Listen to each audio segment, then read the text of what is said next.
by this morally bankrupt, plundering, and corrupt government of Marcos Jr. Bibigyan po natin ng karagdagang panawagan ang aking mga kasama doon sa panawagan na Sara must come out to lead the people and lead the redemption of the country. Lead the redemption of our beloved Philippines. Kasama po natin si Atty. Manny Luna, and then the rest of the leaders mamaya magbibigay din po ng solidarity call of message reaction sa panawagan ni Atty. Jing. Atty. Manny Luna. Magandang umaga sa ating mga kaibigan, sa media, mga vloggers, at sa sambayan ng Pilipino. Ito po si dating PACC Commissioner at dating PESDA Consultant, Atty. Manuelito Luna. Nakita niyo po ang nangyayari ngayon sa ating bansa at kami ay nagkakaisa sa aming panawagan ng ating mahal na Vice Presidente, Atty. Sara Z. Duterte, should lead us, should unite us, come out in the open and tell us what to do, guide us, so that we can fix this government which has already gone astray.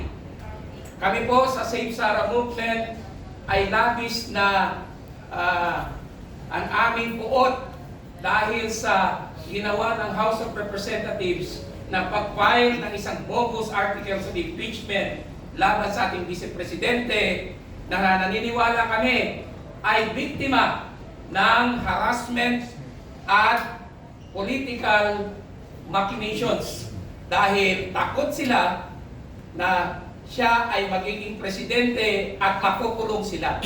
Now, I would like to call the attention of the Senate. Itong grupo ni Senator Gatchalian. There is a possible violation of Article 177 of the Revised Penal Code dahil ang kanyang pag-angkin sa posisyon first as Senate President pro tempore violates Article 177 of the Revised Penal Code. Bakit? Because that position belongs to Senator Loren Legarda, the Senate President pro tempore.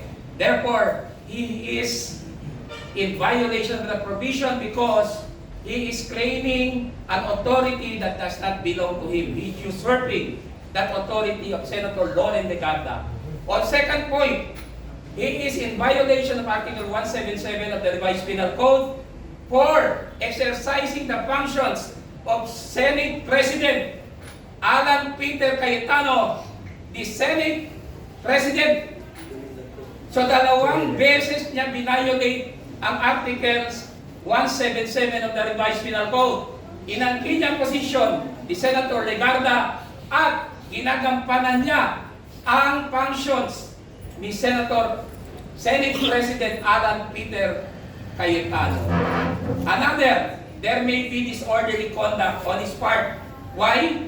Because he knows that he is in violation of the law and yet he persists in his violation.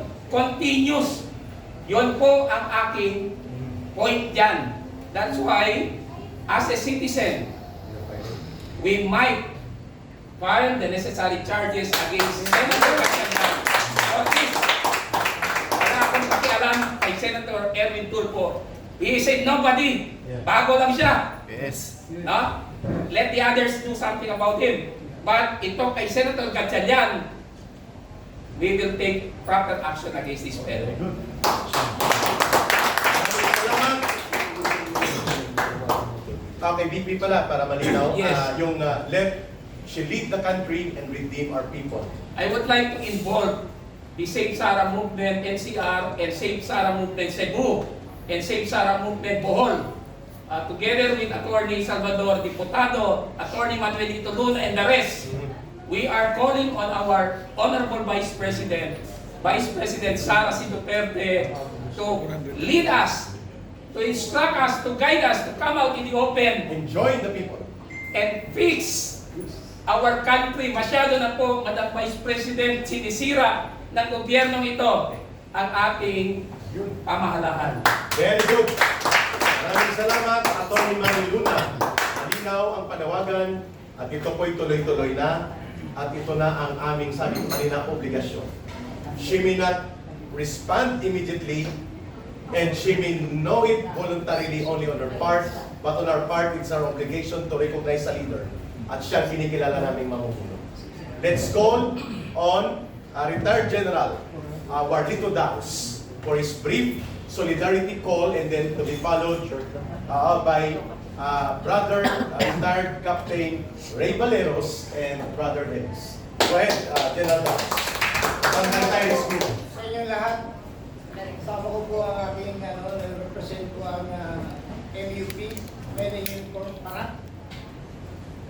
Nasabi ko na, noong kong 2 months ago, nayano ko kay Congressman Parak kasi na-observe ko po na nakakawatak-watak po ang mga parallel group. Kasi hindi lang isang samahan ng organisasyon ko. SFGF, Bangko Pilipinas, mga Parak, Inday Care, tapos yung iba, hikayat ako inaano ko po, nagkakaiba ang nila, ang interest nila. Nag-vlog pa nga po ako noong 2 months ago. Hinahanap ko kanina, kaso na-erase na pala yung vlog ko. Na, kino-call out ko si Vice President Sara Duterte.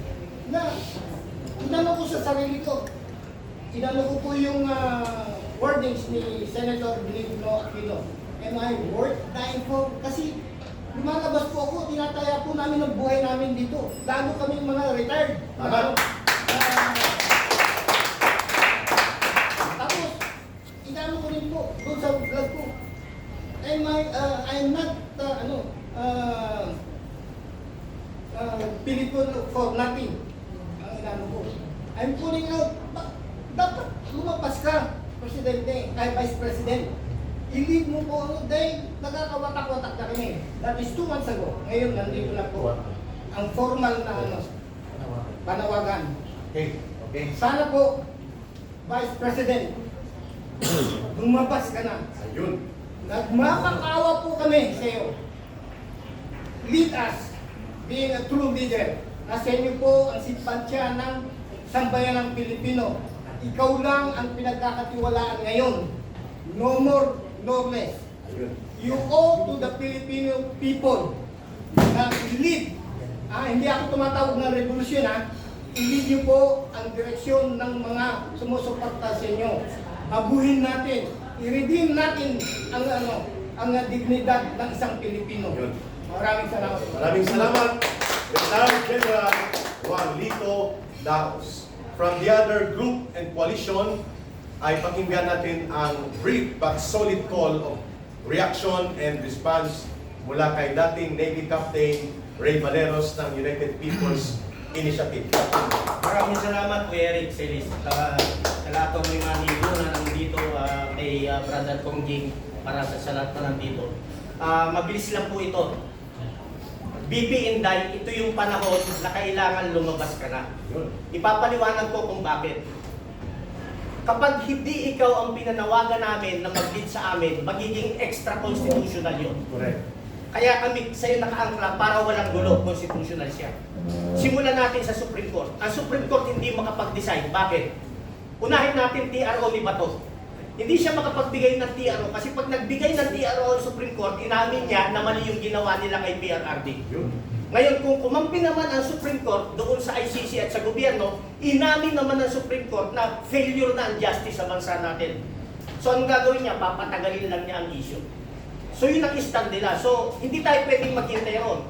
Punta tayo sa legislative branch, sa House of Representatives. Hindi natin kailangan ipaliwanag. Doon nagmula ang kaguluhan. Punta tayo sa Senate, hati ang Senate ngayon. Pumunta tayo sa executive branch, di lalo na. Sila nga yung nagmamanto kasabwat lahat eh. At kaya tayo lumabas ngayon at direktang nananawagan kay VP dahil ito na lang yung natitirang constitutional Correct. move na pwede namin gawin. Kung hindi kami gagawa nito, hindi kami mananawagan ng sama-sama, magiging extra constitutional yun. At ayaw natin pumunta tayo ron. Bago ako magtapos, BP Inday, ito na yung pagkakataon kasi bakit? Kapag namatay si Digong, sa dahig na alam naman natin lahat doon tayo papunta. Ikaw ang magiging pinakamalungkot at nagsisisi na Pilipino sa bansa natin. Bakit? Kung sinunod mo ang tatay mo na tumakbo kang presidente, Yes! hindi naman ang tatay mo, hindi naman si Barak. You owe it to the people. BP Inday, you owe it to the people. Huwag kang magkaroon ng second mistake. Kaya kami naninindigan ngayon dahil ikaw lang ang constitutional successor. Wala nang iba. Kapag ka hindi kami sumigaw ng constitutional succession, magiging extra constitutional yun. Ayaw namin mangyari. BP Inday, nandito kami, nananawagan, tumayo ka na. On behalf ng mga active military, bakit hindi sila makasuporta? Alam ko sa puso ko, dahil lagi natin silang kinakausap. Ang sagot nila sa akin, bigyan mo kami ng reason, Kap, bakit namin kailangan isang suportahan? Wala siyang pronouncement. Ang gustong marinig ng mga active military ito. Yes. Alam ng buong bansa na windang na ang bansa natin dahil sa windang na Pangulo na yan. So bilang pangalawang Pangulo, hindi ko inuutusan ng active military na magkaroon ng kudeta o gumawa ng bagay na hindi naaayon sa konstitusyon. Pero putang ina, suportahan nyo yung mga nagsasabi ng katotohanan.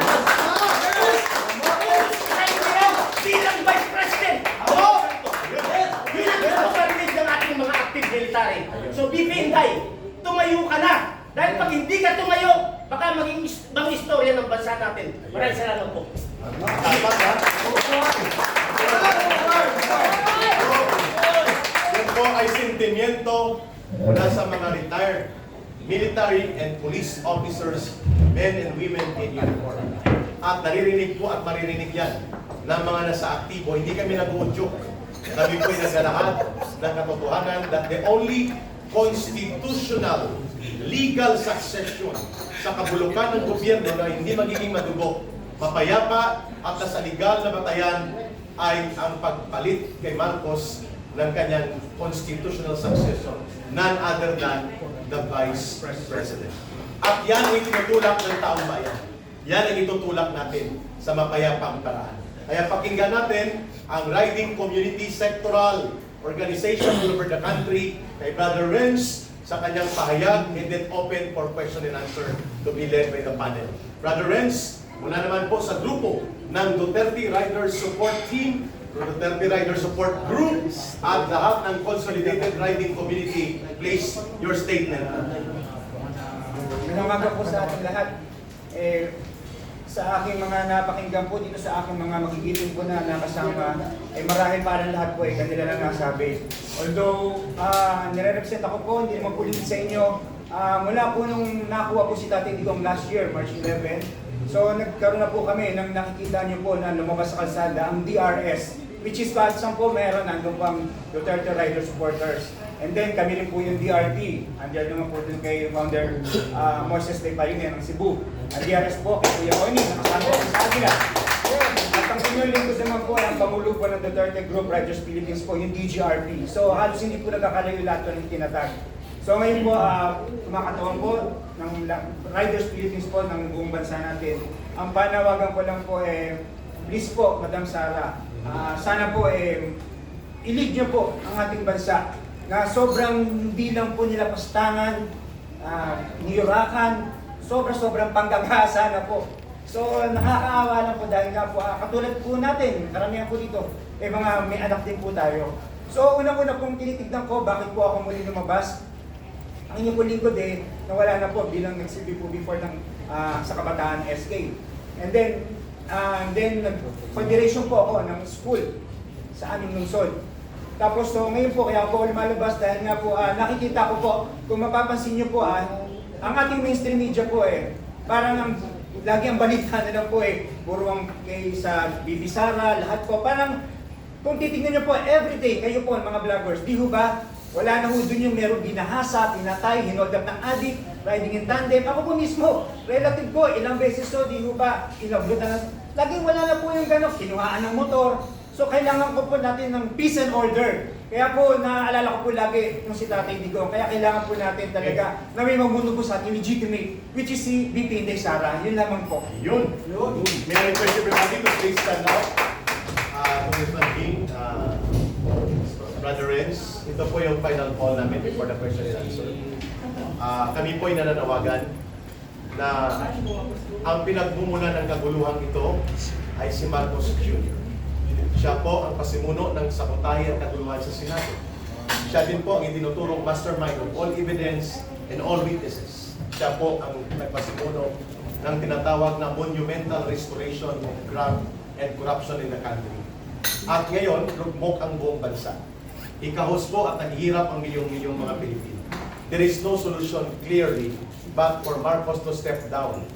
At kung hindi po siya magre-resign, hindi rin po kami titigil sa mapayapang pagkilos na ito. And there is only one way to move forward but to call on the Vice President to offer herself to lead the country and the people in a peaceful way, in a peaceful manner, in a peaceful action that will unify all initiatives, calling for Marcos to step down and protect the institutions of democracy. Kaya po kami nananawagan. Let me Yes, Kong Jim. say this as a parting word. Tayo po lahat nagsakripisyo. Because we are not after kung sinong papalit, but we are after na matigilan na itong paggagahasa ng gobyerno ni Marcos. Kaya tayo, we have risked our lives, we have said words that may be taken by the government sa kanilang lawfare, yung oppression. Kaya, once more, nakikiusap po ako. I appeal to you, Madam Vice President, na if marami po na sektor ng mga Pilipino na nagsakripisyo, risking their lives, you have said you want to become president, why don't you sacrifice yourselves also together with us? Yes. Join the ranks of the people. And join us, and you should be the leader. Pag tumayo po kayo dyan, manawagan kayo, nandyan po kami lahat. Yes. Tama. We will support you. Tama. Yes. To our blood and death, we will support you, Madam Vice President. Laro. Yun lang po. Okay. Mga kababayan, open for question and answer. And pagkatapos po ng maiksing question and answer, ay magkakaroon tayo ng simple ngunit makabuluhang barbecue. Sige, shoot the question and you can address it to anybody from us, especially sa aming lead convener of this conference, dating Congressman Jing Paras, Atty. Manilo na Integrales. Right, first question po, mga kababayan, mula sa ating mga independent political commentators and others. Pambansang loyal, shoot the first question. Mamaya lang. Okay. Sige, mayroon bang gusto magtanong? Sa brother sa likod sa media. Anybody who would like to ask a common question? Okay, sige. Fire. Dabawinyo, Amir. Please ask the question, brother Dabawinyo. Para masimulan po natin ang ball rolling. Sige, brother Kapiel, ipapigit Ano po ang maaaring magiging pangalan ng grupo ninyo ngayon? Jing, ikaw muna magpaliwanag. Wala pong pangalan eh. Ang pangalan namin ay isang concerned Pilipino. Siya, isang concerned Pilipino. Siya, isang concerned Pilipino.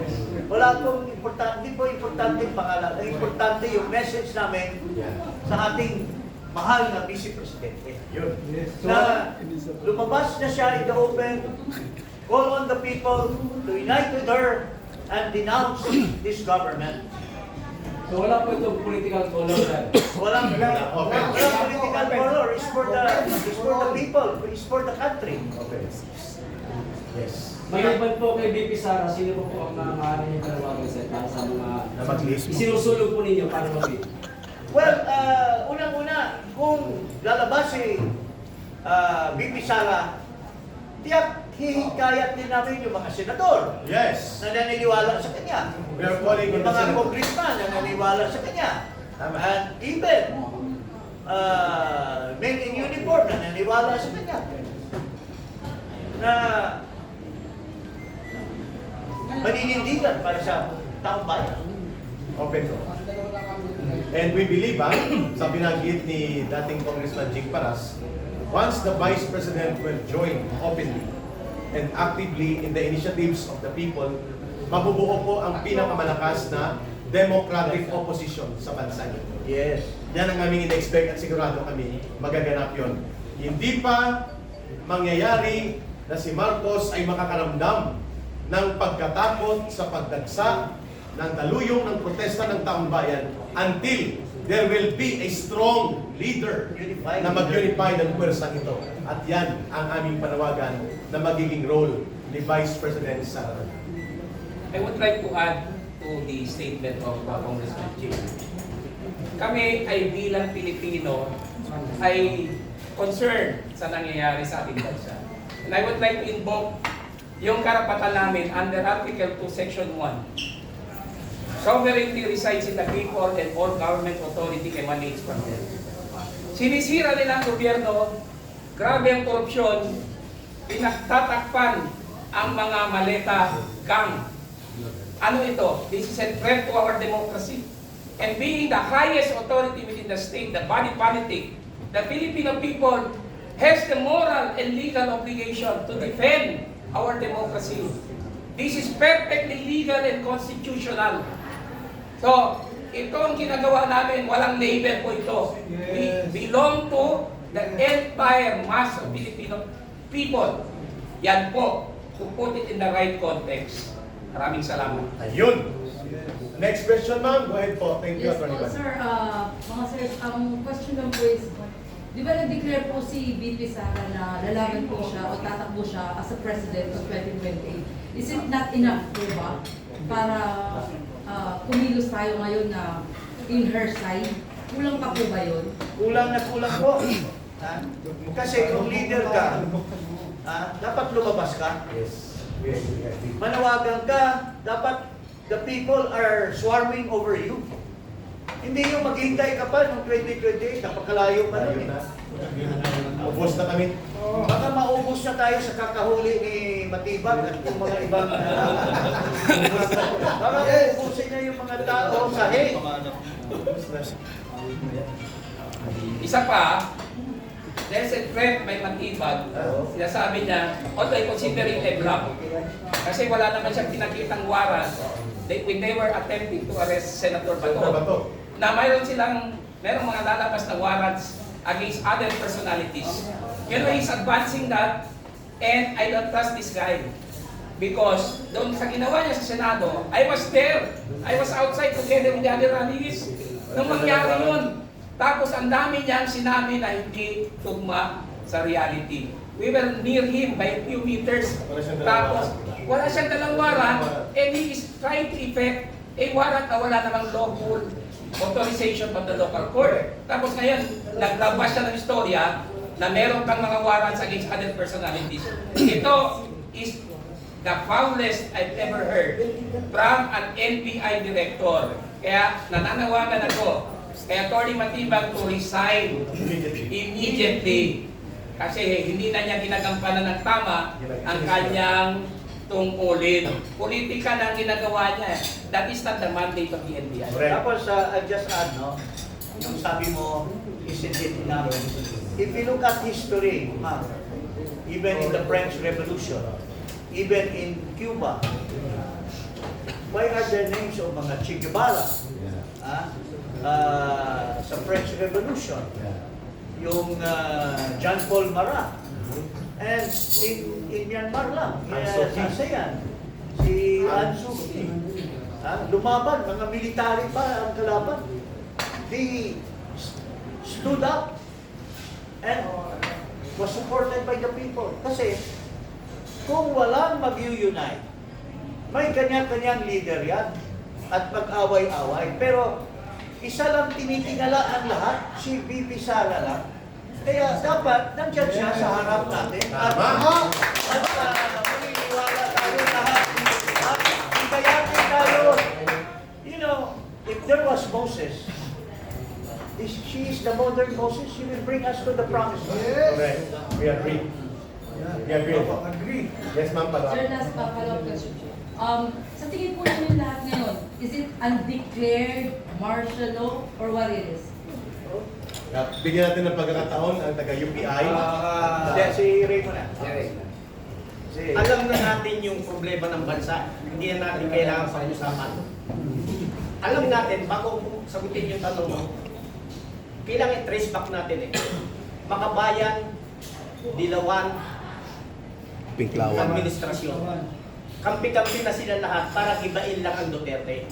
Claro. Maliwanag sa lahat yan. At marami tayong natutunan kay Kuya Eric Celis kung paano nabuo yan at bakit kailangan nilang gibain ang Duterte. Dahil bakit? Nung panahon ni Digong, halos mabura na sila eh. Makabayan, liberal, CPP, NPA. Ocho diretso. So, ayaw nilang makabalik kahit sinong Duterte. Correct. Kaya ang ginagawa ng liberal, makipag-alyansa muna ako sa Marcos. Ito naman tangang Marcos, ang nagpatalsik sa tatay niya, liberal eh. Ang ayaw magpalitig sa tatay niya, liberal. So nakipag-gampiyan siya. Bakit? Their only vehicle para makarating ng 2028, yung liberal, is through Marcos. Ngayon, Marcelo, ang tagal na. Ang tagal ng may Marcelo. Ito nakakatakot. Kaya ako nagpapasalamat kay Kong Jing. Kasi ito talaga yung time kay Atty. Manny Luna, kay Kuya Eric Celis, salatan dito. Bakit? Ito yung time eh. Ngayon lang, kaninang umaga, dumaan ako sa Senate. Dinismantle nila lahat, pinatanggal lahat, naglagay ng barikada. Isang buwan na tayo roon. Isang buwan na. Ngayon pa nila papatanggal kasi may utos sa taas. Marcelo na tayo. Hindi man nila dinideclare, Marcelo na tayo ngayon.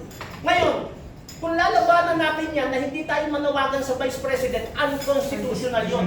Extra-constitutional yun. Ayaw nating mangyari yun. Kaya, BP Sara, babalik na naman tayo ron. Para mapigilan na itong patuloy na Marcelo, tumayo ka na! Yes! Yes! Meron mo na yung tanong mo na undeclared martial law, sabi mo. Hindi niyo ba na-feel? Feel na Yes. po. That's why it is Yung undeclared.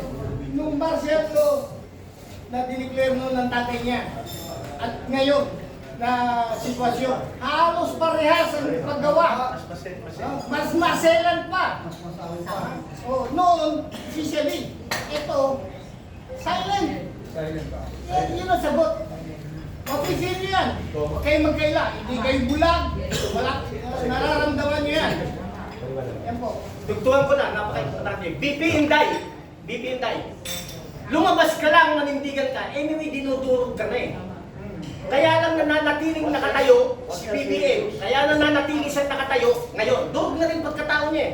Dahil kontrolado niya ang mainstream at social media narrative and perception. Marami silang trolls. May ginagamit silang machine to shape perception. Ngayon, BP Inday, tumayo ka! Kami nagkagaranti rito. May lalabas na 1 milyon sa Luzon, Visayas, Mindanao. Manindigan ka na! Final reaction to that question. Well, the way it is now, ang nakikita natin, wala na hustisya. Ha? Bendalo eh. Ha? So, ano pa bang masasabi natin kung hindi martial law yan? Noong panahon ni Marcos, bendalo rin lahat. Mayroon pang aso noon eh. Na uhulihin ka lang, wala kang kalaban-laban, walang warrant. Ito ngayon, under the guise of a warrant, pero pagdating sa piskal, maski walang basihan, dahil i-decide ng piskal na ipapayag sa korte. Ito, mayroon tayong, sinabi mismo ni Bangag, ni Marcos, na walang foreign entity will interfere. Walang ICC na sasantuhin, walang ICC na papasukin. Pero, ano nangyari ngayon? Ganun pa rin. Siya mismo ang nagpapasok, siya mismo ang nagbigay ng konteksto, nagbigay ng karapatan ng ICC na maghuli dito. Sinasabihan daw niya si Matibag na, sinasabihan niya ang gobyerno na, huwag kayong, there is no order from me to warrant to arrest Bato. Pero ito yung sabi niya, pero yung ginagawa sa mailalim.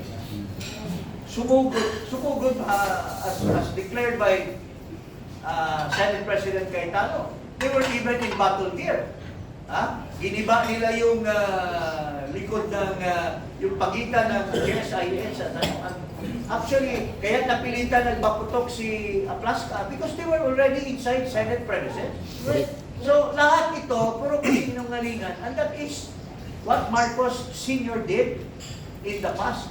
It's all lies. Yung mga headsman ni General Bear, yung lahat ng mga even yung kay Enrile na false ambush. Lahat yun ingredient ng isang martial law. Kasi walang katotohanan They have to pretend na mayroong katotohanan pero it's all pailalim lahat. So, wala tayong laban dyan kung ganyan ang gobyerno natin. Okay. Sige sir, your next I'm question. Walter Ganusa from Ronda, Balica, Pilipinas. May suggestion sana po ako, no? Mas maganda, magkaroon ng gas si VP Inday Sara. Magkaroon tayo ng million signature campaign. Pag nakita po niya yung million signature campaign, Wala na po. Kami nasa front line, hindi naman siguro nagkasama Alam na namin lahat yan. Buong taong bayan, hindi na kailangan alam na ni VP Sara lahat yan. And it will take time before we know it, nilamon na Pagka nagkulong na tayo lahat. Inumpos na niya. Ang sinabi ni Terence, we tried it, pero walang nangyari. At nakita naman po natin, the situation calls for an immediate action. Sa Supreme Court po. Sa Supreme Court alone, in-ignore lang ng Supreme Court. In-ignore lang, di ba? So, next question po. Do we have any next one? Yeah, Brother Marvin. Eric, nasubukan niyo na po bang kausapin si VP Inday Sara private? Privately, Yes. that remains to be confidential. I am not at liberty to discuss if there are initiatives regarding that. Kasi hindi namin siya gustong ilagay sa spotlight. Tsaka, alam mo, with your respect, hindi naman kami 100,000 people na may puot, may dinadamdam, makipag-usap kami 100,000 people. Mabigat yun. Kaya we did this in public because hindi lang kami, lahat ng mga organization namin. This is shared by so many other organizations na ganun ang pakiramdam. Kaya talagang magalit man yung mga tao na kapaligid sa kanya or whatever, we don't care. Basta pinaabot namin ang sentimento ng mga tao na nakikita namin araw-araw. Sa tagal na kami nasa kalye, nananawagan, hindi namin mabuo-buo kasi sinasabi nila, sino bang leader yan? Leader dito, leader doon, leader dito. Pero kung mag-isa lang yung leader, nandiyan kami lahat. At isa lang ang komando. Yes. Diba? Next question, brother. Magandang araw po sa inyo. Kung sakali po na pumayag po si Madam Vice President na pamunuan po tayo, may mga susunod na hakbangin na po ba tayo? At ano po ang pagkakaiba po ng grupo po natin kung tatayo po tayo bilang isang oposisyon sa mga nagkukunwaring oposisyon na humihimod ng puwet ni Marcos Jr.? Doon natin makikita. Kasi pag tumayo si BP, yung nasa mga sarili nilang bahay, yung tinatawag na mga fence-sitter, na silent majority, na may puot sa kanilang puso, may puot sa kanilang damdamin, maglalabasan yun. Kasi kung naninindigan na yung isang vice president, sino pa kaya tayo na hindi natin ilabas yung sentimento natin? Correct. Kaya magpupuntahan na yan, lahat yan. Ang tawag niyan is spontaneous. Spontaneous reaction. Spontaneous yan. Now, kung hindi maging totoo na itong mga tao na naninindigan at may damdamin, hindi totoo. Makikita din yan. Hindi pala ako tatakbong presidente, wala palang nagsusupport sa akin. Diba? That is also one test. Barometer yan. And at least, klaro, if she did it, at least she did the right thing. Hindi po pwede na ang isang leader ay sigurista. Tama. Sa lahat ng pagkakataon. Ang isang maayos na leader na matapang at matatag ay leader na handang humarap sa panganib at risiko. Lalo pa kung kasama niya ang kanyang mamamayan. Walang desisyon na walang kakibat na risgo o panganib. Hindi namin sinasabi na irisko niya ang sarili niya. Ang sinasabi namin, it will be voluntary on our part. But on our part, it will be mandatory for us to ask her kasi kami ay mamamayang Pilipino. And we're looking at her as the leader. At sinasabi namin, ulitin natin, walang kasaysayan ng kilusang masa o anumang mga paglaban ng mamamayan sa mapanupil at abusadong gobyerno na nagtatagumpay kung walang alternatibong leader na namumuno at nagbubuo at nagbubuklod sa pagkilos ng mamamayan. And that situation now is calling for Vice President Sara Duterte to be a part directly, to be involved in the People's Democratic Opposition Movement.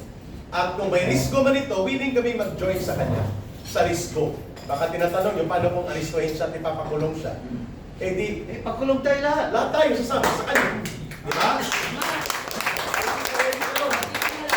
Wala pang pera. 6 ang kasong kinakaharap ko. Linggo-linggo may hearing ko ako, mga kababayan. I could have decided to escape. I could have stayed abroad at nag-asylum. Ba't ako bumalik? Yun ang tanong sa akin ng mga kasama dun sa US, sa Canada.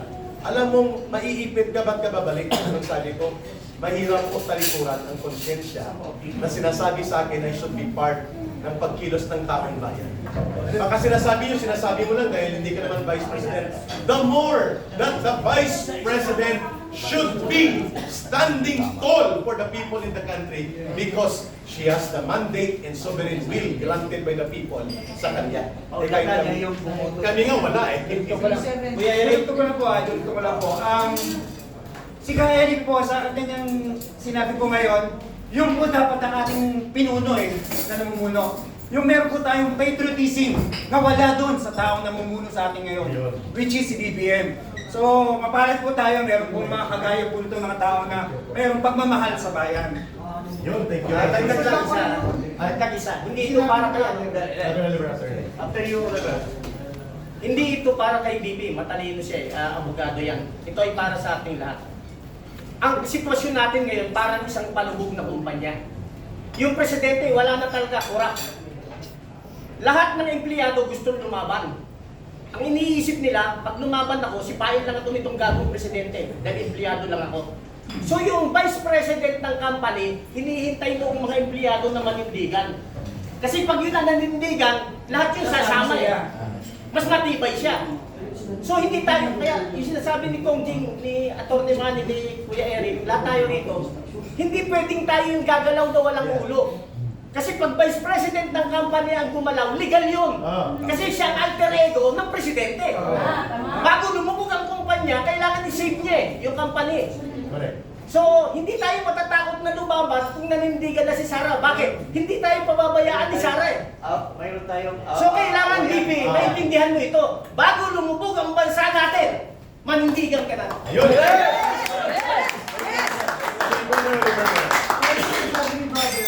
By faith. So kung itong ginagawa natin ay bibas-bas ng Panginoon, ito yung lalabas na sinasabi ni Kong Jing Taras, another voices. Biblically speaking, bibigyan tayo ng Diyos kung tatayuan tayo ni Vice President Inday Sara Duterte. Okay. Halimbawa sir, kung tumugon po si VP Inday Sara sa panawagan ng ninyo, nakakasigurado ba kayo na mayroon po mga men in uniform na sumama po sa panawagan niya? Kasi kayo po dati po kayong mga sundalo, sir. Marami na akong running na puntahan. Malapit ako sa mga active police. Dahil nararamdaman ko yung nararamdaman nila dahil sumusunod lang sila sa ano mong bulong sa akin.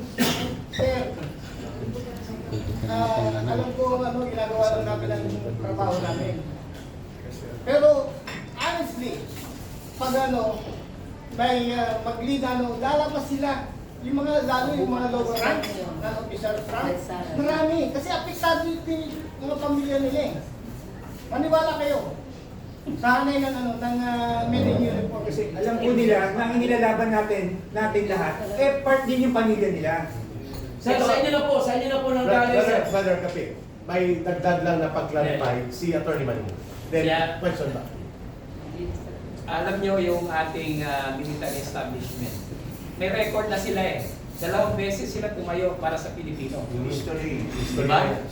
It's a 1 and it's a 2. Kaya hindi na namin dapat sagutin yan.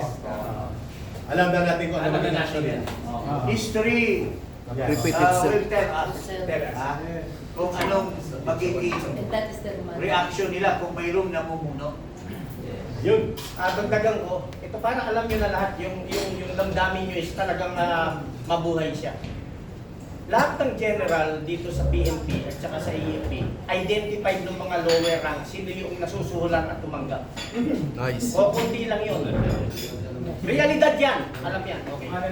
Ngayon, naghihintay lang sila ng galaw ng taong bayan kasi hindi sila pwedeng magmuna. Marami silang kakaharapin ng problema.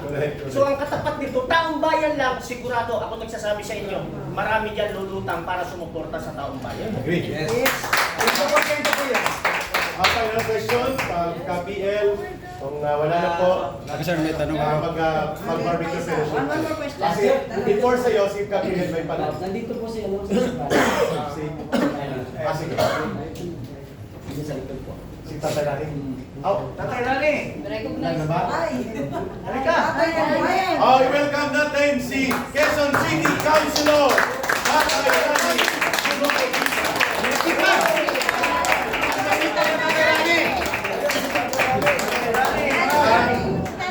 Pakinggan po natin. Ano ng is in order? Sobrang masipag. Pakinggan po natin si Tatay Rani. We called him last night pero alam namin busy siya kasi nag-negotiate na manatili ang ating kampuhan pero talagang pinabuwag.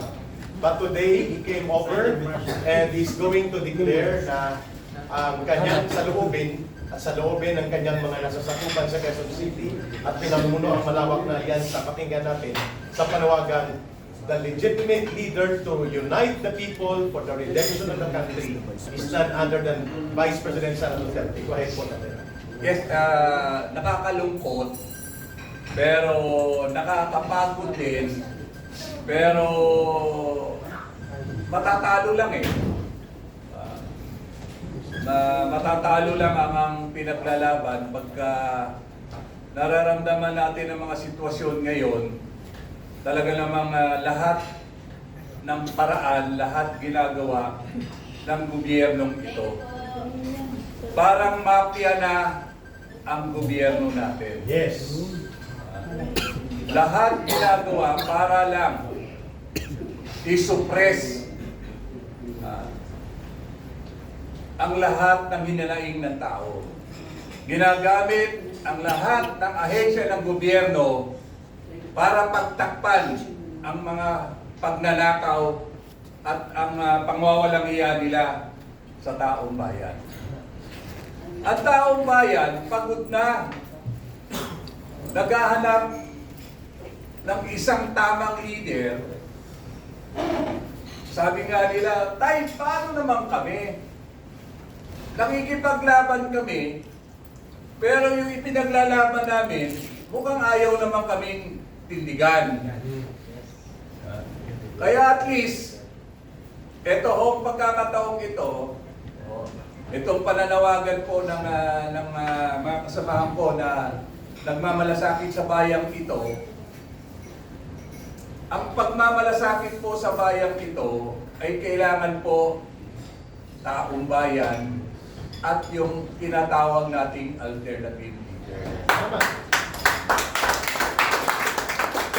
Kami po mga ordinaryong tao, tinataya po rin namin kung ano meron kami. Pamilya namin, tinataya po namin dito. Isinasaalang-alang namin ang pangamba sa aming mga kapakanan sa bawat isa rito. Alang-alang lang na lumaya ang bayan. Pero, mas tatatag ang labang ito kung may tatayong isang leader sa amin. Leader na naayon sa konstitusyon. Leader na acceptable sa taong bayan. Kaya po sana Madam Inday Sara, alang-alang po sa bayang ito, alang-alang po sa mga kababayan natin hirap na. Sana po, tuwindig na po tayo, magkaisa po tayo, at lumantad po tayo, hindi po labanan ng gobyerno, kung hindi labanan ang nagpapahirap sa taong bayan. Correct! Kami po ay pro-government kami dahil ang gobyerno po ay binubuo ng tao. Yes. At ang gobyerno dapat magsilbi sa tao. Agree. Hindi po dapat pagsilbihan ng tao at ng taong gobyerno ang mga tiwaling namumuno. Sa namumuno lang po kami tumatayo pag sumisigaw na tama na, sobra na. Hindi ho sa gobyerno. Dahil alam po namin na buo ang gobyernong ito dahil sa tao. At sana, yun lang po, isasama ho namin sa aming panalangin lagi. I think this is the right time na palayain na ang taong bayan. Ayun. Yes. Na lumaya na ang taong bayan sa kahirapan at malawakang pagnanakaw sa pera ng bayan. Tama!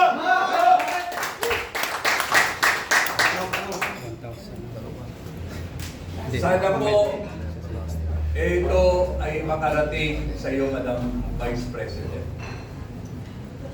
Kami po, ordinaryong mamamayan, may pamilya rin, may mga kamag-anak na apektado na sa malawakang nakawan ng administrasyong ito. Hindi kasalanan ng gobyerno ang sitwasyon natin dito, ang paglugmok natin dito, kundi kasalanan ng administrasyon ni Bongbong Marcos. Yes! Maraming salamat po at magandang umaga po sa inyo. Tatay Nani, please, everybody stand up. We will close it with a prayer. A final question. Last na talaga. Kasi may hahabulin natin yung schedule natin at pabibigyan natin. Magandang umaga po. Bali dati po ang lagi nating panawagan ay BBM Marcos, bumaba ka na. So bali ngayon ang magiging panawagan na natin ay BP Sara, lumabas ka na. Tama po ba? Po yun. Pangunahin pa rin po ang pag-alis ni Marcos on resignation call, which is a constitutional option. Hindi po yun nawawala. It's ano yan, twin. Twin call. Ano bang magkasama yan. Magkasama. It's not one or the other. Aha. It should be both. Both. Pero hindi lumabas. I-correct namin. Manindigan ka na kasama ng bayan. Sir, last. Yun po ang last na talaga ito. Let Sarah leave. No, ilili yun eh. Let Sarah join the people to redeem the country. Yun ang So, ang mga gusto nyo pang itanong sa susunod ng activities kasi masarap po ang fellowship sa barbecue pag mainit. Yun! Lalo na kapag dito po yan sa Lola Hotel. Yes! May Rani, please join us and lead Yes. our prayer for sa pagpapasalamat sa media, sa ating mga kaibigan at mga independent political commentators and analysts. And your call to the nation. Yes, nakilang Ama, maraming salamat po sa oras na to na nagtitipon-tipon po kami mga anak niyo.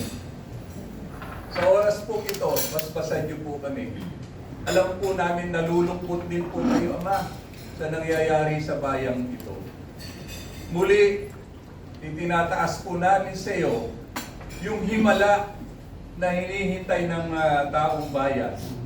Ipuin mo po ang aming Vice Presidente na tumindig na po